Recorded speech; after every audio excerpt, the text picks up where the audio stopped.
And hush.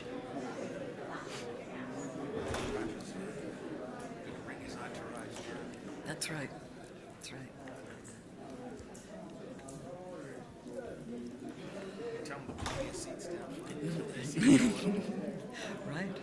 And people will continue to come in. People will continue. That's true. They will. Yeah, there you go. I like that. This is almost like a papal ceremony. We all the model is so recently. Yeah, I know. Exactly. I know. Last year, I've never seen this beautiful thing. That's it. It really recreates what Dan was saying about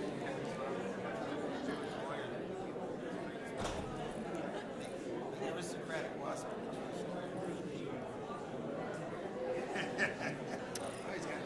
Roger brought his own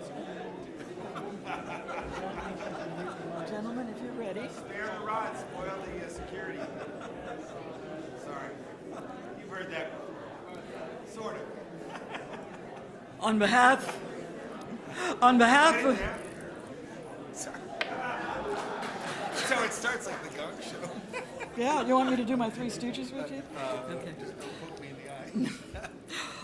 On behalf of the Fellows of the American Folklore Society, welcome to the Francis Lee Utley Memorial Lecture 2015. As president of the organization, one of the happiest of my duties is to invite the speaker. And this year, it was a wonderful choice. Actually, Michael Ann Williams came up with it initially, and I seized on it without hesitation to invite John Szwed, one of our truly distinguished fellows, to join us for this lecture. I am going to turn the actual introduction over to Nick Spitzer because John did not trust me with it, and Doesn't trust me with it. I'm astonished that he would trust Nick with it. But he is our very, very special guest as well as our beloved and honored colleague. So, Nick, over to you.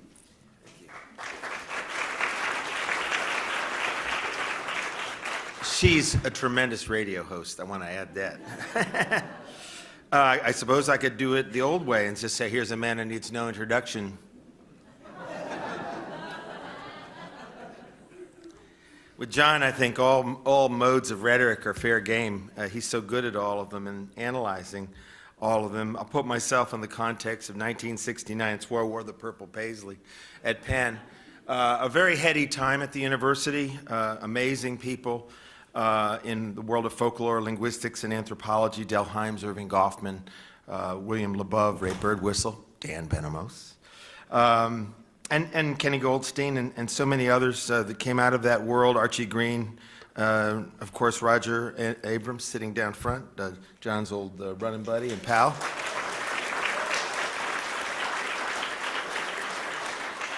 Next to Roger, his son Rod, bodyguard, friend, son, good man.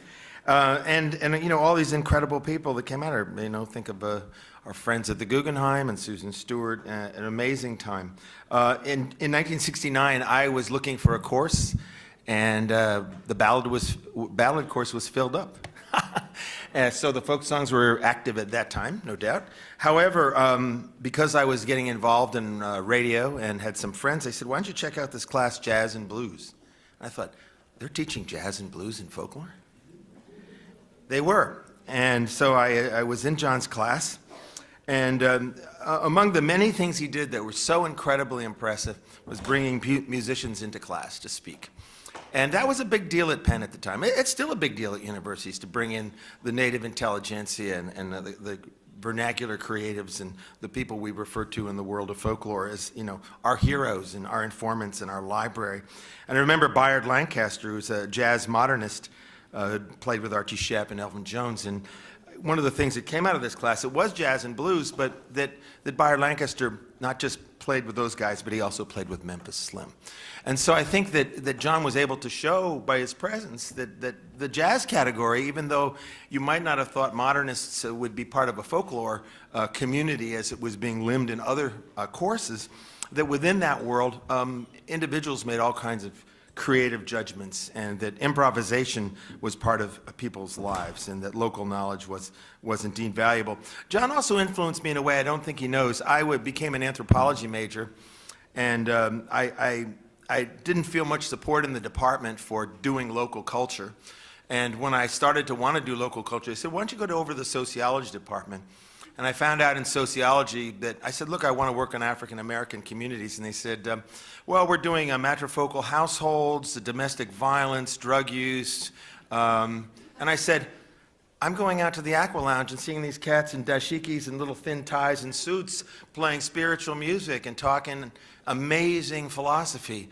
Or down on the corner in South Street, and I'm hearing doo-wop singers, some black on one side and Italian, Sicilian on the other. And they said, well, you know, they sent me back to anthropology, and the best they could do was say, well, you could study the newer. I said, no, I didn't come for that. But luckily, I found the folklore department. And luckily, I also was able to realize that the 3x5 file cards at the time that comprised the human relations area files and covered the cultures of the world were far, far less important to me than the wall of records at the college radio station, WXPN, which had the Arhuli titles and the Okura titles and the Nonsuch titles, and where in those grooves you could actually hear the performances of the world rather than reading sort of dog-eared 3x5 trait lists that just seemed so incredibly dead to me. And so my interest in expressive culture was born. If you want a complete biography of John, I think a really great one is his own narrative that he told me once is his American root, or roots, or R-O-O-T-S and R-O-U-T-S.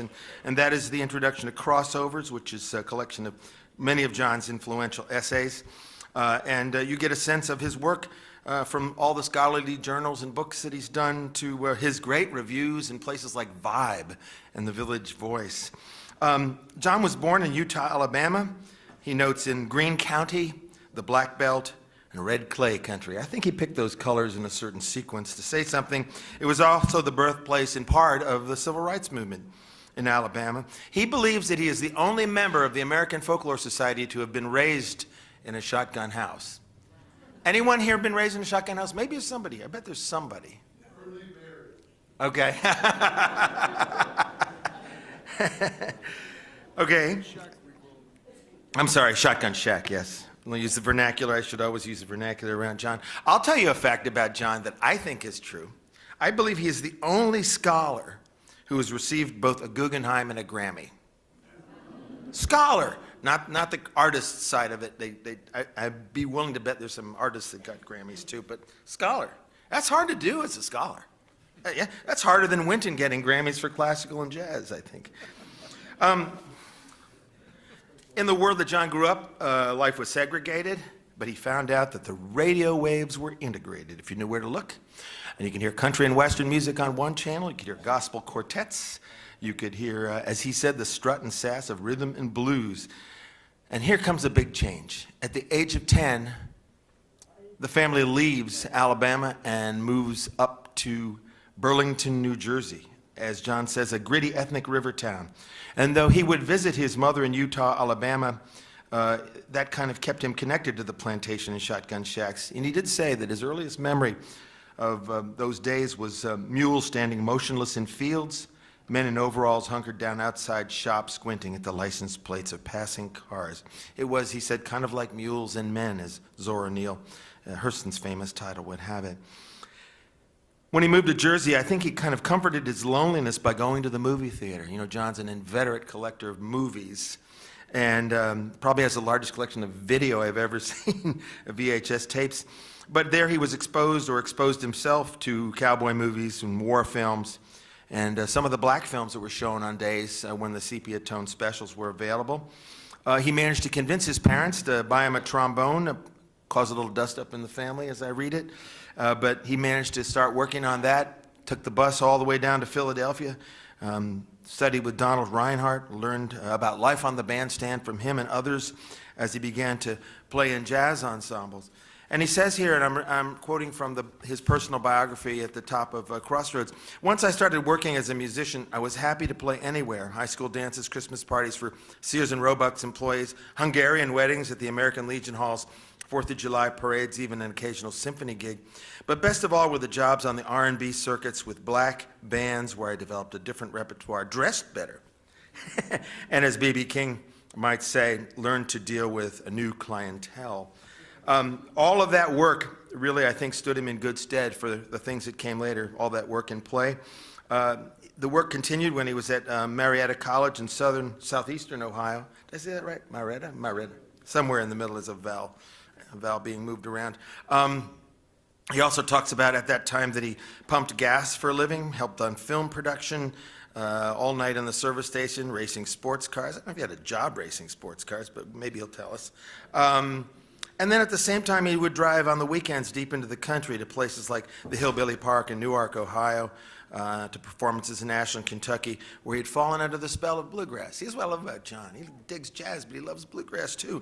And even says it was not a music at the time known outside of the native region in a big way. It was country jazz, as far as I was concerned, with its instrumental choreographies and distinct schools of improvisation and its own form of rural hipsterism. I love the concept of rural hipsterism. Over the years, John's work has moved against the tide. There was a long time when work on African American music and culture was not considered important in the field of anthropology in particular. Roger knows this. Some of the epic work that John did, I think he credits sort of opening himself up to it in a scholarly sense through his advisor at Ohio State, where he got 3 degrees, to Erica Borgenon. And one of his notes here is that he had to confront the bias against African Americans. They were shared by left and right alike. And I love this Ellison's phrase about African American culture being surely more than the sum of its brutalization rang in my ears. I could go through the bibliography, which is very, very long, but it's hard to be brief with this. But he went on to Lehigh, to Temple University, to Penn, where he co-founded the Institute for Urban Ethnography with Irving Goffman and Dale Himes. The dealing behind it all is as intricate as the biography dealings of his recent book on Billie Holiday, but I don't have time for that. I will simply say he spent a number of years at Yale University, where I think he was in about 5 different programs: American Studies, African American Studies, Anthropology, film studies. Am I missing any, John? American Studies, you get that? I did get American Studies. Literature. Literature, of course. How could I forget that? So many amazing things. At Columbia has been the Armstrong Professor of Jazz, and then he ran the Jazz Institute for a number of years. Now he's the adjunct senior research scholar at Columbia, though he's back living in his beloved Philadelphia. I should backtrack and mention that at Ohio State, he was involved with working for, I think, the Department of Motion Pictures. I don't know if does Ohio State still have that Department of Motion Pictures. I know the Library of Congress still has a division, I believe, of motion pictures, but it embraces all media. I like places that keep the old titles, like IBM, for Abacus and NAACP and all those classic receivable titles. John's been an administrator, not just at Columbia. He was a chair of folklore and folklife at Penn. So he's done all kinds of things. I like that you give a lot of credit to administration, because that's a humanistic activity to help your colleagues when you do that. The books alone are just amazing when I think about them and how influential they've been on so many of us. Backing up to African American Anthropology, co-edited with Norman Whitten, Black America back in 1970. Working with Roger, Afro-American Folk Culture and Annotated Bibliography from Materials North, Central, and South America. That's an American Folklore Society special series publication in 1978. Well, let's get us up to what he calls the ethnobiographies. Space is the place, about the lives and times of Sun Ra. I just recommend this. Students love this book. It's a very dense ethnobiography. And by ethnobiography, I think this is where John comes out and really shows his folklorist stripes. That is, he engages all kinds of voices. He's not the jazz critic that says, well, here's the way it is. Here's what I believe. But more he allows the reader to understand things by what has been edited in, which is one of his great contributions to the field, is do the things that you care about and find ways to have people understand why you care about them and why they fit together, rather than leading in abstract forms of theory. He's been able to take all this kind of data and assemble it. Jazz 101 has always helped us. I like the fact that his Life of Miles Davis, called So What, in 2004, he told me that he got so sick of Miles Davis by the end of the book, he wished he'd written about his brother instead. You know, but see, only a folklorist says stuff like that. Jazz critics don't say things like that. That's not to say he's not a great jazz critic. It's just that they don't confess to certain realities like that, truthfully. The Grammy came for Dr. Jazz, which was a book included with the Jelly Roll Morton Complete Library of Congress Recordings by Alan Lomax. That was in 2005. I mentioned Crossovers, which contains many of these great essays, scholarly and popular of all kinds. We did a little quick book after Katrina. That was a kind of a four-person tag team with Roger as the heavyweight champion, leading Robert Ferris Thompson, John, and myself, bringing up the rear. Blues for New Orleans, Mardi Gras, and America's Creole Soul. And then the big one that's also great for students, Alan Lomax, the man who recorded the world. Phenomenal how the technique of ethnobiography allows you to really see the balance and contradictions and complexities in Lomax's life. If you haven't read it, give yourself the time to do it. I mean, you'll laugh and you will cry through this. And students at the end of a semester, I find, really, really warm to it as a model of an incredible 20th century life.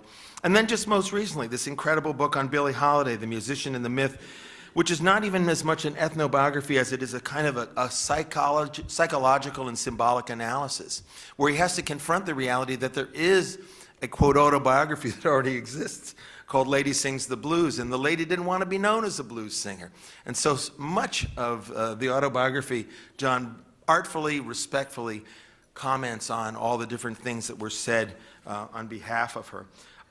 So many articles. We could talk about his time in Newfoundland, writing about Paulie Hall, the great bachelor singer, Christmas mumming, Things in the New Republic, Reconsideration, The Myth of the Negro Past. I like this one with Roger I hadn't known about, speaking people in their own words about Walker Evans' photographs, where in other words, you try and take the silence of the photos and restore the sense of context of the kind that interests us as folklorists. New York Times has him writing in 1976, I love this too, anthropology looks to the city for field trips.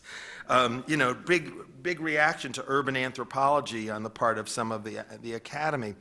Recently, metaphors of incommensurability for Anna Cara and Robert Barron's book, actually written in 2003, a fabulous essay on cultural creolization, and one that I also highly recommend. And let me say that tomorrow Anna Cara and Robert will be interviewing John. It takes two people to interview John.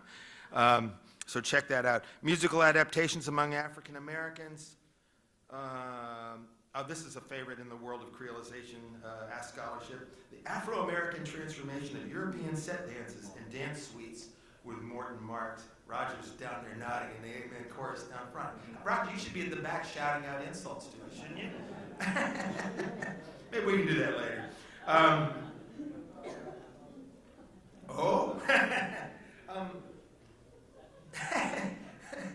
There are many more things I could say, but we're really not here for that. We're here for John. And so somewhere is my the third page of my introduction. Oh yeah, you see I'm working in analog here. Let me just say that John keeps on going. I don't know if I should be quoting Sonny and Cher here, but the beat goes on. This is a man, John makes it allowable for me to do that, I think. This is a man whose email address is Rhythm Now, but he's going to talk to us about folk song. So please make him welcome John Szwed.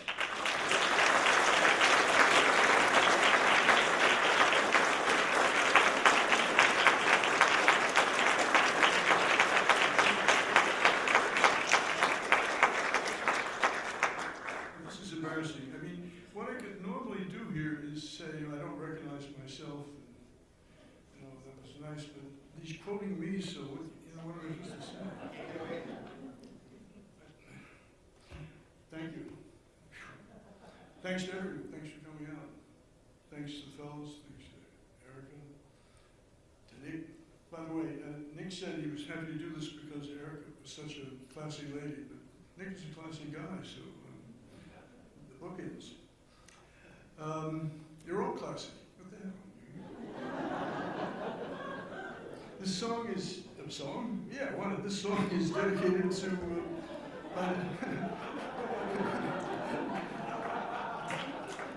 Dave Guard from Kingston Trio is what you said. This next song, but they're all songs, right? By necessity and by wish, I'm dedicating this talk to Francis Utley, who at Ohio State first taught me about folklore, but not about folk song. I took his Arthurian Legends course and history of the English language, and he never said a word about music, but he was a big music guy. I didn't know about that. I learned most of my music from Claude Simpson, who was teaching ballads and broadsides, and I had no idea that in his other life, his real life, he was this great barroom pianist, cigars and playing old-time funky music, and no concept at all. This is also dedicated to Alan Lomax on the 100th year of his birth, and to Roger Abrams just because he's here and showed up. And also Bob Dylan, because I'm going to be drawing on his words. And by the way, in Dylan's book Chronicles, the only folklorists he mentions are Lomax, Roger, Joe Hickerson, I'll say it, Roger, Ellen Stecker. And they were all singing folklorists. He spells Roger's name wrong, but that's okay. He was in your classes, right? Hey, that's what Nick's been in mine.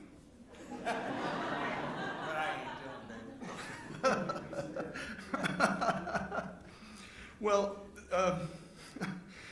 I also learned a lot from a legendary guy on the West Coast, I guess by the time he left, Roy Harvey Pierce, who was kind of a hipster. No, that's not right. He was sort of an avant-garde folklorist. And he told me it'd be a waste of time to study folklore. And he said, what you want to do is go to New York and study with Harry Smith. Now, I had no idea who Harry Smith is. I can't even tell you what Harry Smith was, except he was responsible for all those traditional LPs that everybody mentions about setting off the folk revival and the rest of it. But he was a mooch, he was a junkie. My life would have been over. And he saw that I didn't know what was happening, so he said, well, if you don't want to do that, you can. He took a pause and said, write a biography of Jimmy Rogers. But at the time, that's pretty far out too, as well. What I learned from Utley, when I think back, was just that he had deep devotion to a subject, and he sort of said, in effect, I don't care how bad the world is becoming or how bad this university is becoming, because it was in a crisis at that point, but you keep working at your stuff and you do the best you can with it. The other thing I learned was that he really cared about what his students did, and he wasn't just fake, or we have to go through this and you have to do that. He really put himself into it, and that's a lot. Alan Lomax I worked with off and on for years and found him fascinating. He's my first brush with a genius, and I'll try to keep turning this into a panegyric for him, but it's not going to be easy. By the way, I didn't bring any PowerPoint. I brought Nick. Mostly because I couldn't find much of use, though if I had, I would have shown you Michael Redgrave, I think playing the first folklorist in a feature film. I could be wrong. It's 1938, The Lady Vanishes, Hitchcock film. Anyone ever seen it? Yeah. He's collecting folk songs and folk tales in, yeah, he's in a hotel maybe in Austria or Switzerland, and they're stomping and going up and down, and the manager comes up because there are people complaining, and he tells the dancers to stop, and he's got a notebook, hold it right there. And then he says, what do you want? He said, I'm the manager. And he said, you look like the manager. Listen, you creep. He says, he didn't say that, but he said something like, I'm saving the music of your peasant ancestors, if you had a mother, that is. And he goes with these rude remarks, and he won't stop this, and the stomping goes on. So that's a great opening for folklore. The only other thing I could think to use was Kate Blanchett channeling Dylan. and doing a better job of doing Dylan's lines than Dylan could do. So, but I don't know, that wasn't worth the work. Besides, Nick filled in nicely. I'm going to read more than I meant to, partly because if I start talking, I'll lose myself, and already losing myself. In raising the question of the decline of interest in song, I'm of course aware of the fact that, at least song in North America, I'm aware of the fact that there's some incredible writing done by people right in this room. And then I went up and looked at books for sale, and there were all these new books. It's kind of putting me in a funny place. And then I was thinking, well, there must be something I'm missing here. And then I don't want to get my phone out and give you a little PowerPoint, but Bill Ferris wrote me this morning and said, here's the thing. Material culture and folk culture has really assumed real eminence in this field and sort of squashed everything else. And it was done by Henry Glassy and Don Yoder. And I thought to myself, well, both those guys were folk song scholars. And then Henry hands me this new book on Ola Belle Reed. So anyway, that excuse went out the window as well. But I still will hold the fact that some of the best work in folk song is being done outside of folklore. And certainly outside of ethnomusicology, where I've just spent some years, where no one seems interested in song at all, but they're interested in things like talking about song, which is to say other people talking about song, sort of de-emphasizing music in favor of language. So when Eric asked me kindly enough to do this, I thought, yeah, that's an easy topic. And then I started to read, and I said, man, this is a huge topic. Spoiler alert, I came to think that song could easily be a discipline or academic field. That we could have a university of song, I don't know. So what I'm asking for today, in this kind of rant, is a kind of retrofuturism in which the past is, you go back into the past to take up the incomplete projects and pull them forward into the future. And most of our history right now in America demands retrofuturism, frankly, and not going forward to go backward, but to go backward to go forward. Does that make sense? I don't know. So I'm thinking about that, and the only thing worrying me now is how to start this talk, which I haven't started, and how to get out of it. Well, one way would be that the title of the talk is rhetorical. Just why folk song in English, and for that matter, folk dance, have receded from folklorist interest is a question that I can't really answer. But here's a few thoughts. And these aren't answers, they're just thoughts. Maybe it's that field collecting of songs doesn't make sense to anyone anymore. For whatever reason. They've left it to singer-songwriters. They think all the good songs have been collected. There's nothing left. The songs are too old. Maybe they're too exhausted from meaning. Everybody has said what needs to be said about it. I'm reminded of an exchange between Zora Neale Hurston and Langston Hughes. They were driving her roadster from Mobile north, and she kept stopping at every little town and collecting songs and dances. And after a while, Langston said, Zora, these songs, they're boring, and they're not very well sung. And she patiently said, of course, Langston, they're folk songs. Bob Dylan put it this way in one of his Jeremiahs and folk song: there's no dedication to folk music now, no appreciation of the art form. God, he really is old, isn't he? But he still gets those cool ads. Or maybe field collecting is the problem. It's too suspiciously sketchy. It's an unsavory enterprise. And I take that from a recent online attack on Lomax's fieldwork written by some scholars from their climate-controlled but digitally cool offices in Austin, none of whom are folklorists, I hastily add. But they really knew what was bad about fieldwork. One reviewer of a new book on folk song, actually mine, put the matter this way: who'd be a folk song collector anyway, and why? He'd be accused of exploiting cheap talent on one side, or non-academic methods on another, of stealing the soul of the folk by gentrifying raw material, of sentimental nostalgia, and subversive radicalism all at once. Well, he's describing Lomax, of course. Still, there's no shortage of material. There's 17,000 some songs up on the web from Lomax's collection, thousands more in the Library of Congress, and thousands of film clips of dance to go through. Maybe that's the problem. wants to take all that on, but there it is. Or I might start this talk by rolling out a history of folk song, how important it was to the development of American Folklore Society. Or that wonderful moment in mid-19th century Cambridge when three people seemed to be battling out for the soul of America, three different points of view. James Russell Lowell holding forth at a public lecture on the ballad, and the ballad seemed to be in his usage any kind of folk song. And he says, well, we all know that the ballad is the basis for great literature, and the country have great ballads, have great literature, and the Brits keep saying we don't have great ballads and we don't have great literature. And then he steams into a declaration of literary independence and says something like, I don't have the exact quote here, but we have already surpassed the British with folk songs, since the British counted on the songs they'd already stolen from the Celts they ruled, and they had none of their own. Down the street, Thomas Wentworth Higginson, like Walt Whitman of Brooklyn, was making the case for Negro songs as the quintessential American music. And then across the way in Cambridge, Longfellow was proclaiming a national poem based on a Native American material that would soon be put to music. Or I could mention that 75 years ago, this is courtesy of Dan Benamos, in a folklore literature article in PMLA, Sif Thompson wrote the following: the outlook for folk song scholarship in America is bright. Many scholars realize the problems involved and are interested in helping to solve them. For this reason, in my discussion of folklore literature, I'm giving little attention to the folk song. It can take care of itself. Or I could begin this talk this way. What's singing? That's not a rhetorical question. But it was never a central concern for folklorists either, or for hardly anyone else. But it was at the forefront of Lomax's work. Here he is, opening his entry on singing in the 15th edition of the Encyclopedia Britannica in 1974, by saying that every human being was born with vocal cords and a larynx. Now he's got the universality thing going, that together produce speech or song with the help of the cavities within the head.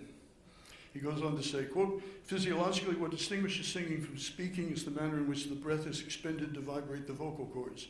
Singing requires more breath, and ever more breath, the louder, higher, and longer one sings. It also requires that the emission of breath be more firmly controlled, et cetera, et cetera.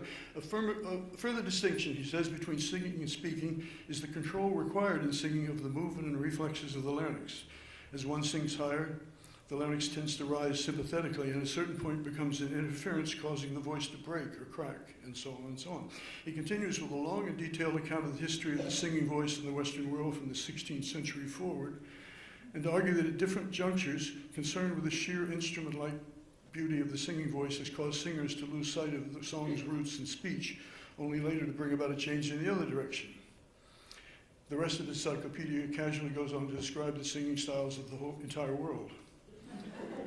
It was a tour de force, but even more brilliant in his own way than his teacher, George Herzog's entry on folk song in the 1949 Funk and Wagnall Standard Dictionary of Folklore, Mythology, and Legend.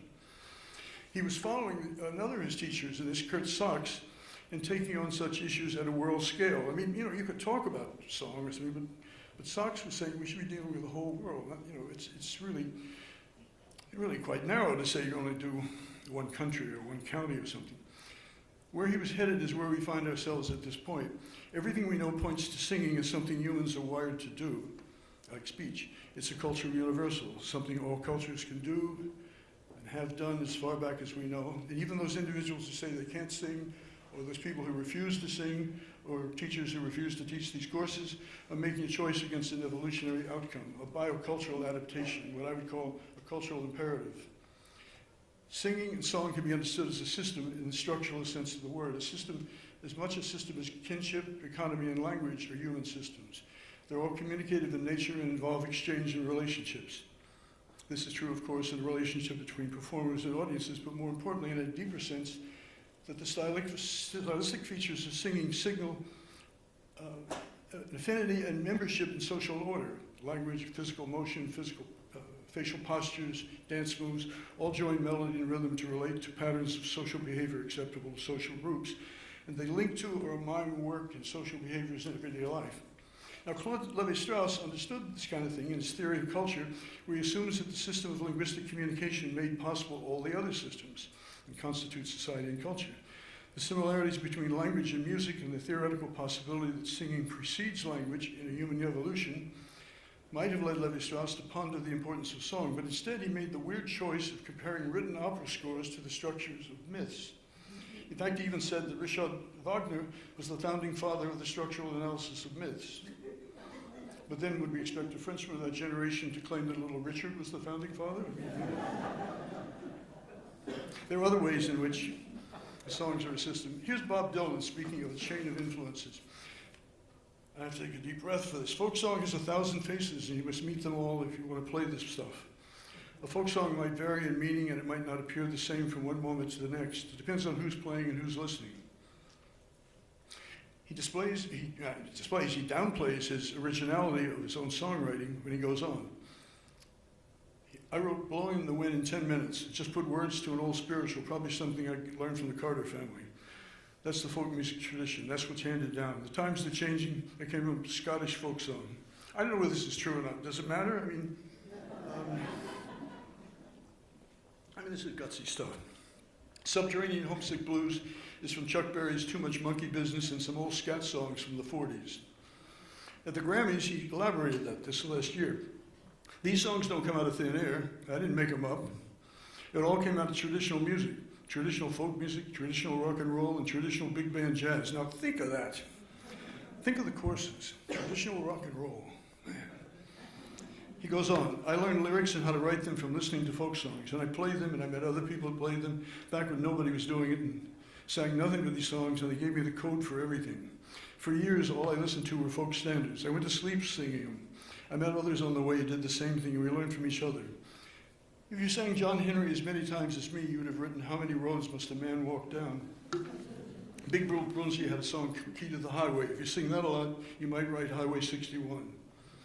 If you listen to Robert Johnson singing Better Come On to My Kitchen because it's going to be raining out there as many times as I did, sometimes you might write A Hard Rain's Going to Fall. If you sung all those Come All You songs all the time I did, you'd be writing Come Gather Around People Wherever You Roam, Admit that the waters around you have grown, and so on. You'd have written that too. There's nothing secret about this. You just do it subliminally and unconsciously because that's all enough and that's all you know. That's all that was dear to me. They were the only kinds of songs. All these songs are connected. He said, don't be fooled. I just opened up a different door in a different kind of way. It's just different, saying the same thing. I don't think it was saying anything out of the ordinary. Bob Dylan said all that. It's time for me to say, what's a song? Now, it seems like a stupid question, but I don't think so. And I'll turn back to Lomax. Here he is saying, in 1979, I think, the most difficult part of folk song study would turn out to be the definition of the subject. I think he meant that the song was more than just a text, even if the text was stored in your inner ear, so to speak. It was a multi-level form of communication with culture. This is him, culturally defined systems of music and poetics. Song, he said, was a more emotionally charged communication than most speech, but it's not known what features convey what emotional signals, nor indeed what those feelings and the symbolic formulas consist of. I'm thinking now that even the definition of folk song is controversial, at least it was. When I was starting graduate school at Ohio State, the students were battling the professors over the definition of what it was. Now the irony here is the professors were holding on to strict folklore definitions, even though they're all lefties, and the students wanted to introduce protest songs, and they were saying, no, no, no. So they were caught in this kind of dilemma. Fortunately, I took a class at John Greenway at the University of Colorado at Boulder. Now, he'd shifted his politics from left to right somewhere along the line, but he could get things mixed up. So one day in class, he was describing the atrocities and the horrors of the coal miners and families in Harlan County, and the swelling bellies, the children, the disease, the bad water, and so on. And then he would poignantly illustrate by singing Aunt Molly Jackson's Dreadful Memories, and then say, but I can't recommend this because she was a communist. And the class would go, what? At the meetings of the Newport Folk Festival Board in the 1960s, there were fractious arguments of who was folk and who was pop. I love this, that Ralph Rensler was speaking for the festival in an interview with the New York Times. He argued that protest songs were traditional and therefore folk songs. Lomax would say that virtually every song in the Western world was a protest song, especially the love songs. Ergo, every song was a folk song. Actually, I completed that syllogism, not Lomax. When Bob Dylan met Thelonious Monk in a coffee shop one afternoon in the Village in the 60s, Monk asked Bob what kind of music he played, and Dylan said folk music. But we all play folk music, Monk responded. Now, we'd already heard this Abbott and Costello routine before. It was coming from Louis Armstrong or Big Bill Brunzi. They're all folk songs. I never heard a dog sing, things like that. Yet Dylan seems to want to remind us of it once again. He wants to go beyond the one-liner, because he says there were a lot of similarities between some kind of jazz and folk music. Songs by Duke Ellington sounded like sophisticated folk music to me. See what I was doing with that course title? It was not so crazy, at least that way. He reminds us that Gil Evans, the arranger of some of Miles Davis's greatest recordings, once recorded a big band arrangement of Lead Belly's Ella Speed. And lest we forget, Lead Belly on a number of occasions played with jazz groups in New York, and the Dizzy Gillespie Band showed up at his memorial service, and when he was asked why he was there, he said he was one of our own.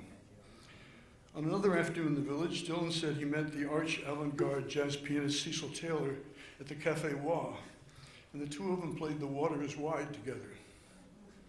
I bring up these little stories to underline that definitions aren't that easily come by in folk song, and I mean, just try defining the ballad with a straight face.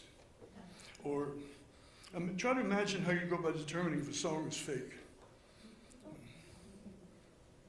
I don't know. If it seems like I'm trying to pull away from definitions of folk song and folklore, you might be right. But right now, I want to suggest there's still some things we don't know about song and singing, or at least some things I don't know, that I think are worthwhile. My sense is the differences between speech and singing have been exaggerated. It's been easy to do since the linguists and musicologists don't come through for us and tell us what we might need to do this. At this late date, we might better ask what those two forms of communications have in common, say on matters like breath, phrasing, stress, and pitch patterns. If you look at verse as a form of speech, for example, it's clear there's a musicality in poetry. Coleridge said that, the first student of ethnopoetics. I think he was 17 and was way back from Germany, and he said, I'm going to set up a school where we're going to study all the poetry of the world, from those primitive people to the most sophisticated. He got distracted, but that's okay. There is pitch and rhythm in speech. Rhythm so obvious in poetry is not often acknowledged in speech, but the rhythms of speech are far more regular and fixed than we normally think, perhaps because they're so basic, so primal, that they remain out of our awareness. Most of the English spoken in the United States and Britain is a stress time language. That is, the time between stress vowels is relatively constant. Whether they're slowly or quickly one speaks, it's always the same. However, in South African English, the English-speaking West Indies, and regional older forms of Black English, there's a different pattern of time, syllable stress timing, where stresses fall in the syllables, and since syllables are different lengths, the rhythm patterns vary quite a bit from other Englishes. Well, this all works out in song, where notes are stressed and held longer or shorter than the rules for speech allow. I don't know why this is happening or how it happens. But there seems to be room for composers and singers to change the feel of language in songs by how they're stressed musically. Pitch and stress are also related. They can also be different in both speech and song in different languages. If you know Calypso songs sung in the West Indies some years back, they're quite difficult for a standard English speaker to understand, even though the Calypsos are largely in standard English. And the difference is that the pitch and stress patterns are different from the Anglophonic, in the Anglophonic Caribbean at least, and in Calypso song, they fly past the listener as if they were, I don't know, faulty translations from some vaguely familiar tongue, but unknown. The musical nature of verse offers the singer the option of following the curve of the conventional or written melody and letting it direct the flow of sound, or of using a more speech-like voice to call attention to the word's own musicality and speech. And some musical cultures provide a mix of these choices, as in the storytelling semi-spoken passages of French cabaret called des jeux, or the folk tales that pop up in the middle of blues songs, the opposite of what happens in Confab, by the way. Or brief serenade spoken in the middle of a gospel song, or spoken passage in a pop tune, the kind made famous by the Ink Spots in the 30s and 40s, or again in the talking blues, pre-rap. For the longest time, folklorists were primarily concerned with ballad-like songs or simple voice songs and single voice songs and singers. Years ago, Roger Abrams called attention to this in his yet unpublished paper on the subject. By the way, I may as well say it, Roger's unpublished papers or probably enough to get tenure for 3 decent scholars.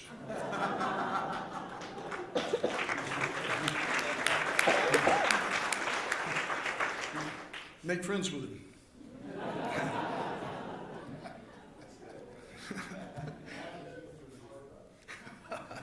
I'm thinking of a paper where you recall Martha Beckwith's writing on English and Scottish ballads sung in Jamaica, where they were extended into part prose, part song, in the way that Anansi tales were told. This is revolutionary stuff, right?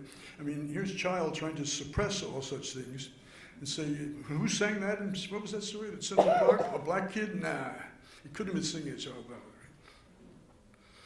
There were some very distinguished early folk collectors who encountered and noted the blues, though their primary interest in the text did not allow them to hear or call attention how differently from ballads those texts were sung. For example, in an often multi-voiced and multi-rhythmic music like that, I think of someone like Charlie Patton. In some of his recordings, he seems to be in 3 meters or three tracks of rhythm at once.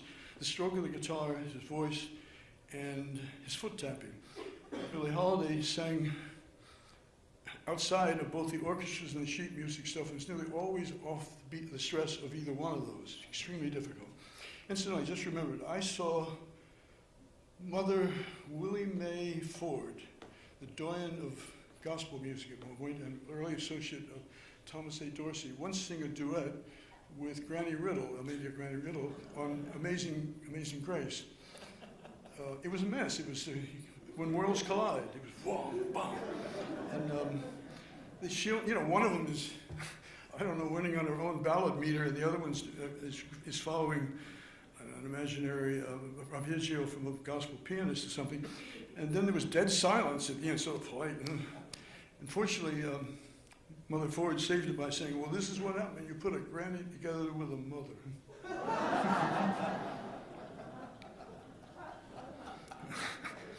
There's something of a pattern of misunderstanding of overstating the differences between folk song and pop song and written and recorded song, rather than understanding what they share in common. And I would think there's a need to re-examine all the genres and styles of all songs because they were originally labeled for a variety of purposes, especially commercial exploitation, often without regard for what the music was actually doing. But perhaps a better reason to look at these genres is that despite what we've been so often told, they seem to never die, except in the discourse of fashion. And they're still with us. And I'm thinking of minstrelsy, which is still an important musical cipher. It's still unresolved. And even though every few years a smart new book comes out on it, they always blow the story. I mean, the influences aren't right. The elements aren't right. They leave out women. They leave out men, whatever they're feeling at the moment, to fit something or other. One year it's Jews. Next year, you know what I'm talking about here? Lot's book on, this is all about Jewish performers trying to hide their Jewishness by blackface. And another is white people, make up your own. You can get your own book out next year. I think, look, it's just not enough to say that our first national music craze was white people making fun of black people in song. It's just not enough to explain this. I mean, some minstrels were black. Some of those we can now consider to have been white turn out to be Italian, I guess. Whatever, who were, at least New Orleans, not white. Some blackface white performers are very popular in the black community. Al Jolson and Libby Holman, for instance, Broadway stars. Al Jolson's Jazz Singer film was enormously popular in African-American movie theaters. It would play for months at a time.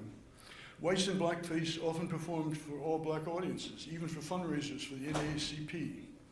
Minstrelsy, meanwhile, was sweeping the world in places like Cape Town and South Africa, where they still perform. People of color still perform these kind of things. And Hitler's girlfriend, Eva Braun, was, to promote her career, had 8x10 glossies made of herself, dressed as a man in blackface, imitating her favorite performer, Al Jolson. There are similar mysteries in dance, by the way. Cakewalk and quadrille, dances that are reinvented, invented, embraced by people of color. A matter that embarrasses some of us into dreaming of explanations that are unreasonable. The cakewalk is said to be a parody of rich white slaveholders. Now, who says that? Where's that coming from? Did they ask them? No, because in the ex-slave narratives, they talk about this. Dozens of people. And what they say about the cakewalk is the elegance of the dancers and the beautiful clothing and the staging of it. They don't talk about this. And then scholars have joined in and said, well, there's no African elements in here because There's no African dances in which people lean backwards or lean forwards or use a walking stick like a baton. I mean, really? White people didn't know what a baton was till they saw the first black cheerleaders, whatever they were. Minstrelsy is said to have faded with the rise of vaudeville, but elements of it persisted in staged plantation tableaus. By the way, this is take up time, but what the hell? It was one of the biggest things that happened was after the end of minstrelsy, a beautiful young woman in a flowing antebellum gown would come out on the stage with, 30 or 40 pickaninnies. And she would conduct them like sheep while she sang. That was it. Big show. Very popular. Coon songs, the latter starting as ill-defined, straight, allegedly amusing minstrel tunes, but in a few years became threatening songs. The New York Times actually had an editorial talking about these things seem funny, but these people in these songs are dangerous. They're the people we worry about with the razors and so forth. They're really going off on it. These songs were a central feature of the Red Hot Mamas of the 20s, who, despite being white women who appeared on stage either in black or whiteface, dressed in flowing gowns and jewelry, and sang in person Crappy Dan and the New Bully, songs about the baddest dudes in town. Singers like Nora Bayes, who sang Beautiful Coon in an Irish accent spiked with Yiddishisms. Or Anna Hell, the wife of Flo Seafield, who did coon songs in whiteface with a French accent, making faces and gestures the audience thought were black. But coon songs continued by African-American singers such as Louis Armstrong. It entered into bluegrass tradition, rhythm and blues, novelty songs of the late 30s like Phil Harris's The Darktown Strutter's Ball. They got into Broadway. Putting on the Ritz was originally set for Lenox Avenue, making fun of black pretensions to social life. And later on, when Fred Astaire first did it, he did it in blackface and then switched over to a white version that Irving Berlin wrote, which set this on Park Avenue. So that was whites they were making fun of. And I don't need to point out to you that coon songs continued into modern pop with Jim Croce's Big Bad Leroy Brown, You Don't Mess with Jim. That was a civil rights movement, right? Yeah, we're getting away with that stuff. And now into the man of words, bad man themes of rap. Meanwhile, we have things to look back on, like the great R&B Jackie Wilson singer tribute album to Al Jolson called You Ain't Heard Nothing Yet, where he says, my whole career rests on Al Jolson. And Al Jolson and Stephen Foster songs recorded by Aretha Franklin, whose Reverend Father's favorite singers were Muddy Waters and Al Jolson. Who knew? Anyway, there's much to be learned about song by close attention to the genres and the sites of the performance. And if I had the time, I'd talk about the racial divide between blues and torch songs, where it finally dawned on me that torch singers were all white and blues singers were all black, regardless of what they were singing. So Lena Horne never sang blues, but she was called a blues singer. And Billie Holiday seldom sang blues, and she was called a blues singer.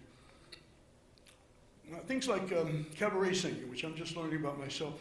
Cabarets in Europe and going to the early days of the United States were very rich with their repertoires, and there were such things as folk cabarets. I have no idea at this point what a folk cabaret was, but it's got to be something interesting there. I'm thinking also of a paper like Sammy Ann Wick's paper, which I think was titled A Belated Salute to the Old Way of Snaking of the Voice, on its 345th birthday. That was it. Published in Popular Music, because she said it got turned down from the academic journals. I'll read her what she said. The old way of singing was a pre-shaped note, long breath, melodically elaborated, loud vocal art pitched in the upper registers of the voice, and was applied to the singing of Christian hymns, but also has associated with it bodily and facial gestures that were very distinct. Despite the way this kind of singing had been rejected as crude and primitive as the years went on, it survived through several transformations. It could be seen and heard in the 1980s in some rural churches, and in Dolly Parton, Emmylou Harris, George Jones. And anyone ever seen this article? Where she shows pictures of hands, this kind of gesture? There's one where Dolly Parton and Porter Wagner, he of the electric suit, the original Rhinestone Cowboy, I guess. They're doing that. At one point, there's a bit of melisma from Dolly, then he does one, and then they both put their right hands up, close their eyes, and then fall out laughing. And reenacting the whole older tradition inside of it. Of course, this kind of music is in country and western now, so. Weeks didn't pursue it, but this was also true of African American music with different uses and different patterns that she could have gone on with and said she should. Let's see, I don't know what time it was. I could go on forever and bore myself more than bore you, but I haven't talked as long as Nick did.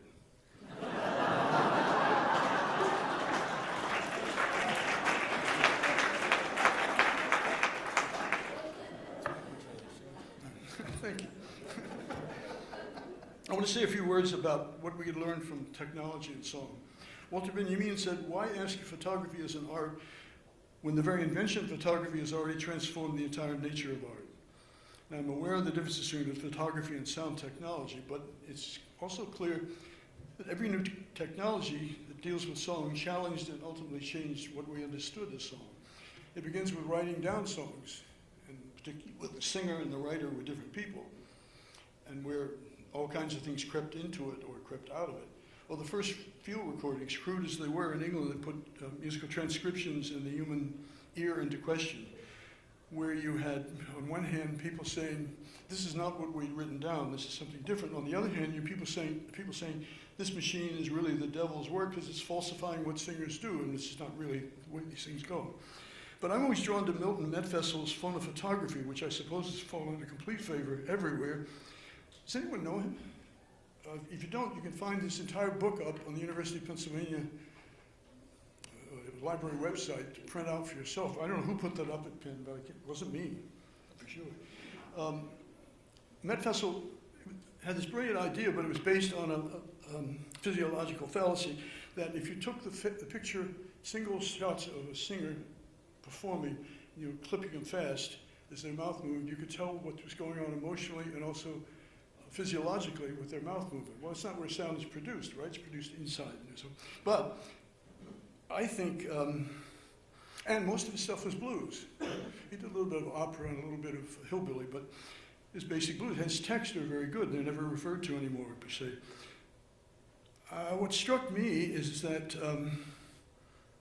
what can I say? He's suggesting that there was something to see in folk song, something corporeal to be witnessed and beyond the text and what the ear could discern from a recording. And tied into Edward Muybridge's pictures of people running and dancing with their feet really off the ground and so on, or to Lomax's Cantometrics, where he's bringing together work behavior and dance behavior. Once recording companies were established, they began to map regions, and scout potential audiences, sent collectors to the field, made plans for what was needed to sell the recordings, formed the standard procedures for how long the recordings would be and how they would be structured. We still don't know a lot about how these companies worked and their priorities and their collectors' taste and practices. This is something that Lomax understood when he asked all those companies to send the Library of Congress every record that they had ever made of hillbilly blues and folk recordings. And he went up to the company's headquarters to look for more. And he and Pete Seeger and Bess Hawes were listening to all these records. And they, making up a list of the best of them ever made and the reasons for why they were still floating out there, that list of great stuff. He concluded after this that the companies were doing a better job of collecting the folklores. Now, it's not just Lomax here being contentious. Herman Halpert had the same idea and interviewed the key corporate figures who made these decisions. And I was so thrilled by this idea that I was going to hear from people like, I can't even think of the names, the first black producer,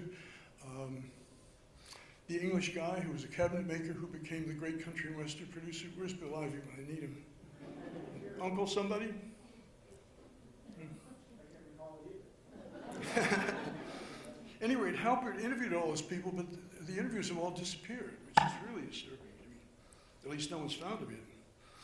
So we still need biographies of those people, such as the new book on Ralph Peer, and histories of recording companies like Alex van der Tunk's book, Paramount's Rise and Fall.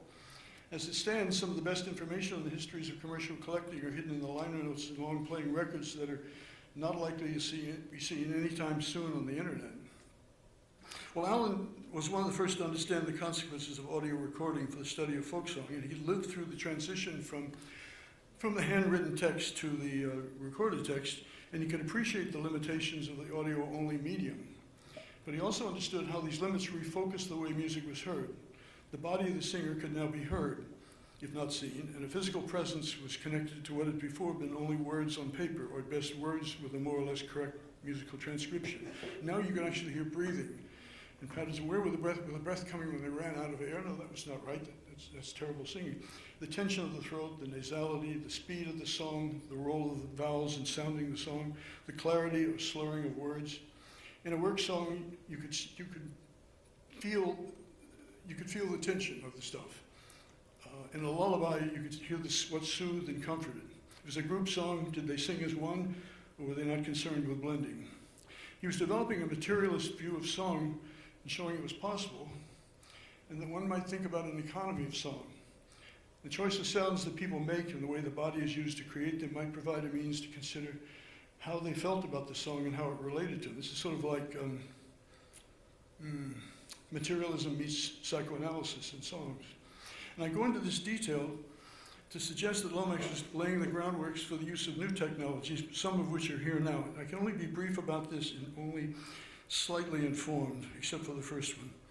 We have new technologies like MIR, the musical information retrieval, which I have a grant for from still running, which is yielding up the first substantial visual images of music and offering the ability to make digital comparisons, track separation, voice recognition, identity features, tell where a thing was recorded, date of recording. Unfortunately, at this point, it's only jazz because the Mellon people thought, sadly, that folklore and classical music and pop music was all alike. So if you heard one, honestly, if you heard one, you didn't have to hear two. But jazz being something that could be different every night, you could maybe record 5 nights to the same person.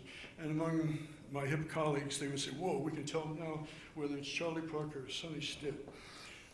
One guy copied the other, and you could check it out.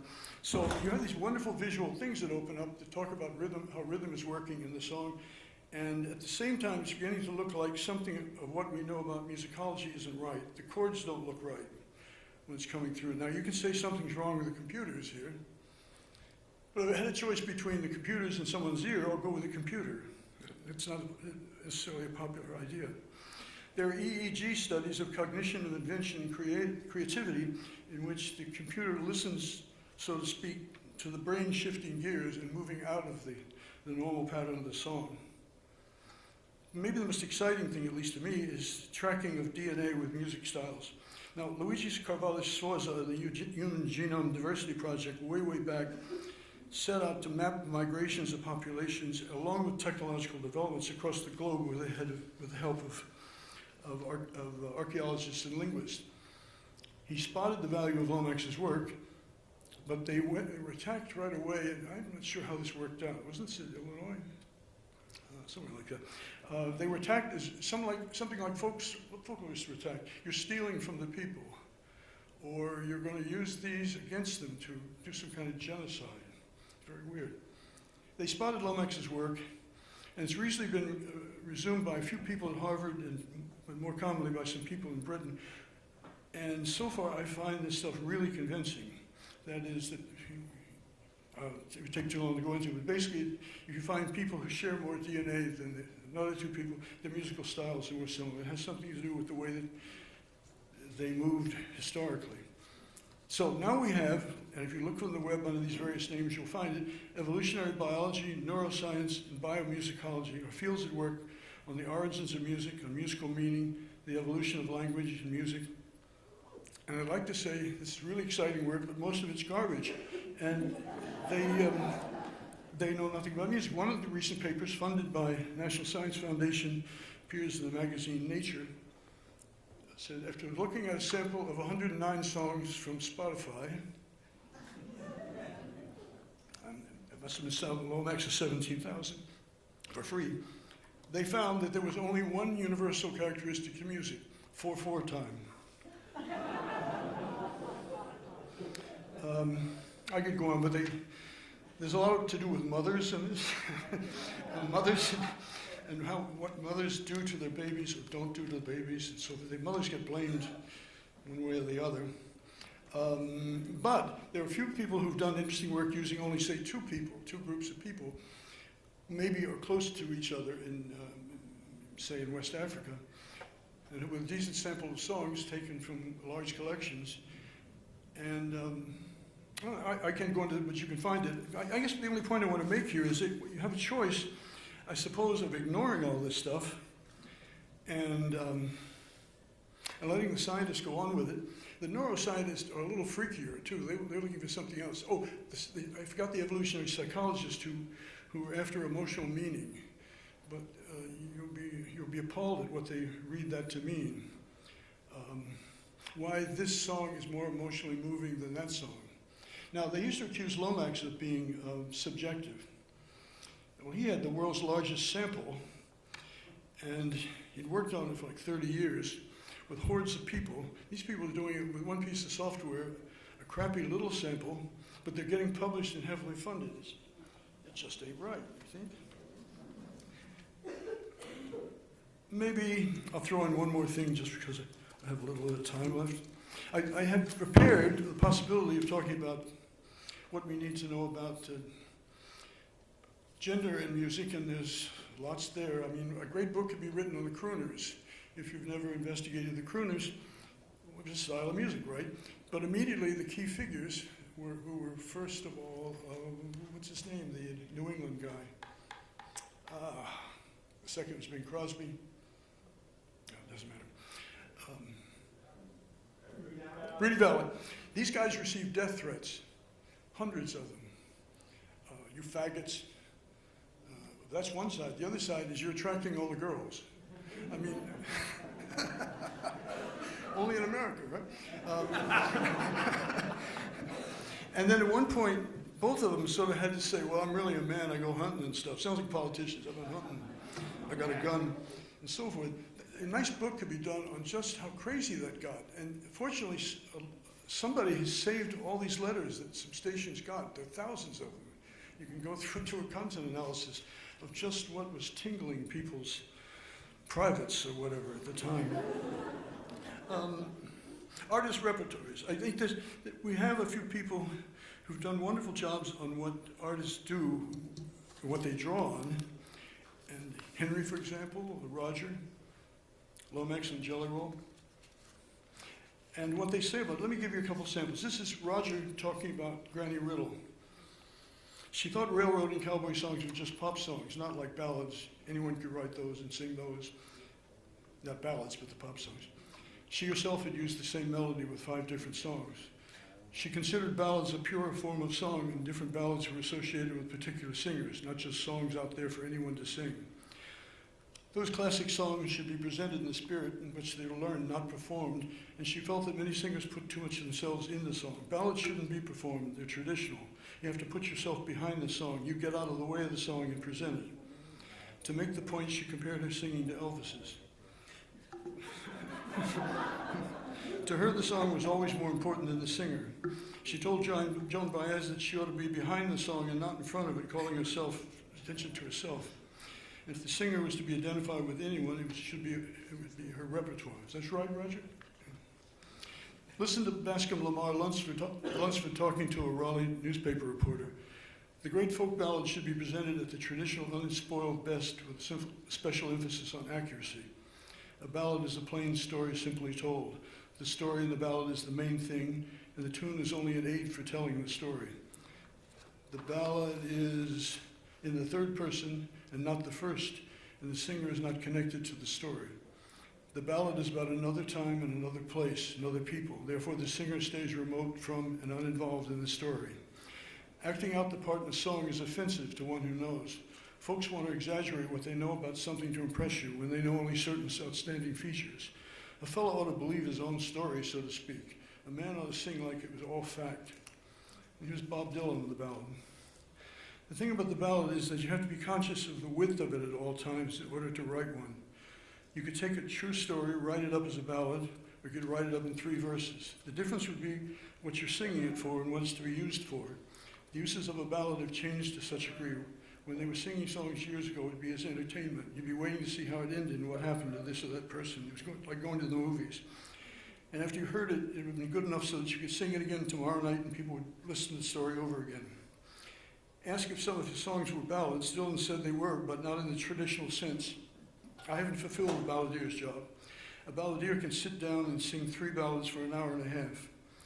Dylan said in his songs, you can think about them afterwards, but ballads you don't have to think. They've all unfolded to you. Well, this put me to thinking that you can find these kind of things in good writings where people have done this sort of thing, with piecing them together, but you can also find them in one-liners. Van Morrison is loath to ever talk about his music, and he associates himself with traditional music. In fact, he uses the same word that Dylan does when he talks about folk songs. What does he call them? Unreal songs. Anyway, one of the things he was bugged on for years was songs from his album Astral Weeks, and particularly Madame George, great song. And I think it was Grail Marcus. He pushed him hard on this. Everybody thought they knew who Madame George was.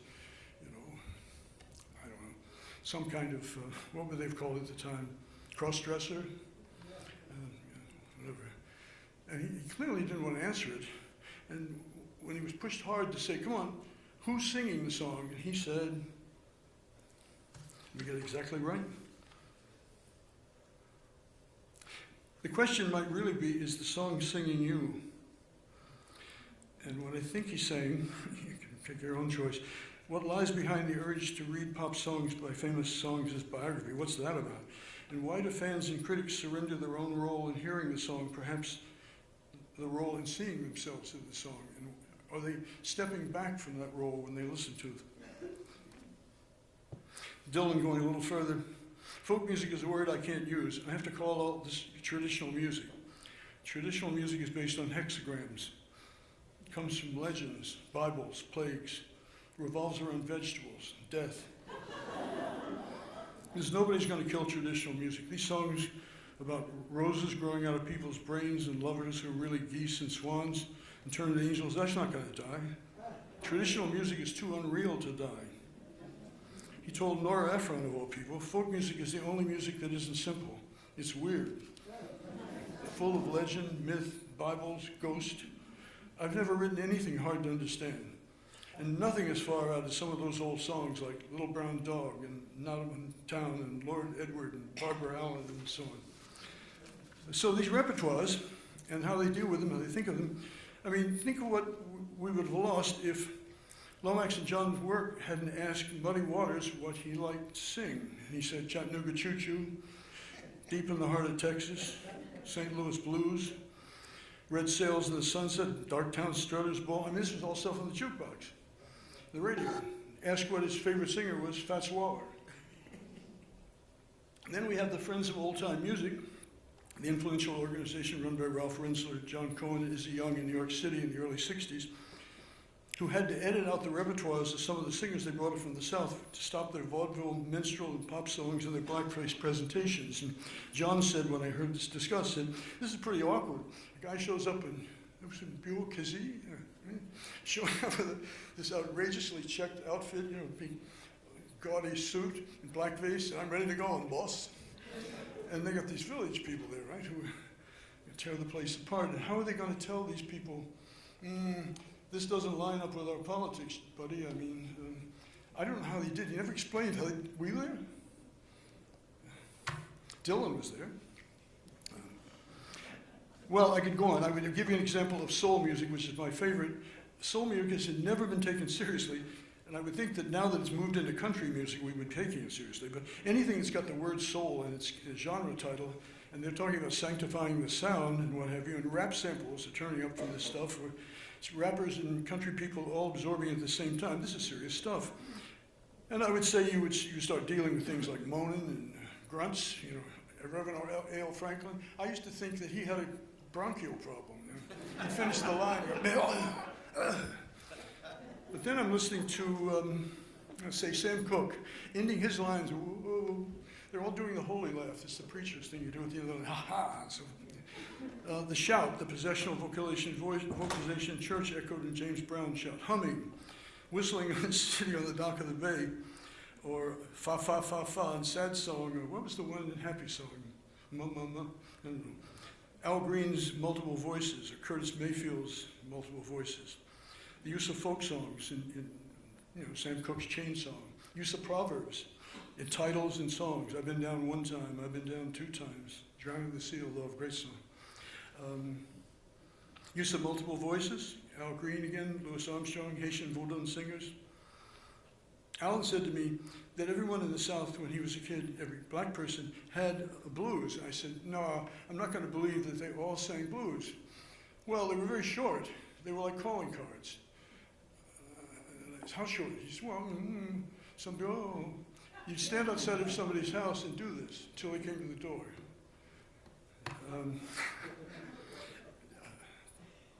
Who believed the tobacco auctioneer's songs were blues? Right? Yeah, me and man. Whoa, I think that's it. What I want to end in, maybe simple to say, I'm not suggesting that folklorists need to take over all the work of all popular music scholars, although I really think they should. And you should be reading this new book on, what's it called? It's John Seabrook, the hit something or other, a New Yorker writer, where he's dealing with the top pop writers who turn out to be, at this point, statistically Swedes. The Swedes are writing for all the major stars. And the Swedes are saying, well, we learned folk music, and, whatever. But you'll be blown away to find out that where the hook used to come, you had like Blue Moon or something, Blue Moon, you had to repeat Blue Moon. Now the hook has to come every 7 seconds. And the words have to hit on the beat precisely, and that's a problem because you can't make all words do that. Plus, if you want a real hit, you can't limit it to English or Swedish, so you've got to make it so it really means anything to anybody. So you slow down those things and you find out they're talking gibberish. But then, that's been a long problem with things like scat and so forth. Anyway, the idea of a factory of people ends up with a discussion of K-pop, which is beating out J-pop, and the schools for singers. I don't have time for that, but you can look it up on YouTube. Since no other discipline seems willing or able to take on this subject, why not folklore? Especially since some of its most prominent scholars laid out the dimensions and horizons of the subject, and they provided us with the body materials to work with, not exceeded by any of their collection. And frankly, leaving this work to others doesn't seem like a good idea to me at all. Thank you.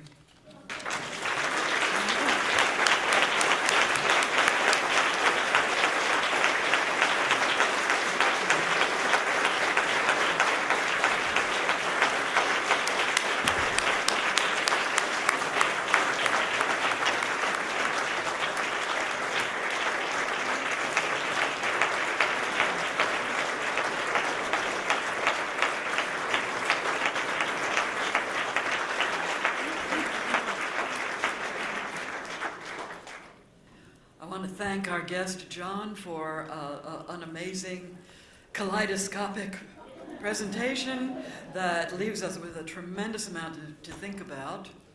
I would like to extend a special invitation to students in the audience to the Fellows Reception in your honor, which is on the Centennial Terrace, which I believe is actually adjoining here. I think it's where the reception was on Wednesday night. Is that right, Tim? And John, you will be with us tomorrow, is that true? Yes. Yes, so if there are questions that are burning in your souls, and there's that word again, souls, track him down because there's a world of knowledge and insight there. Let's thank him again.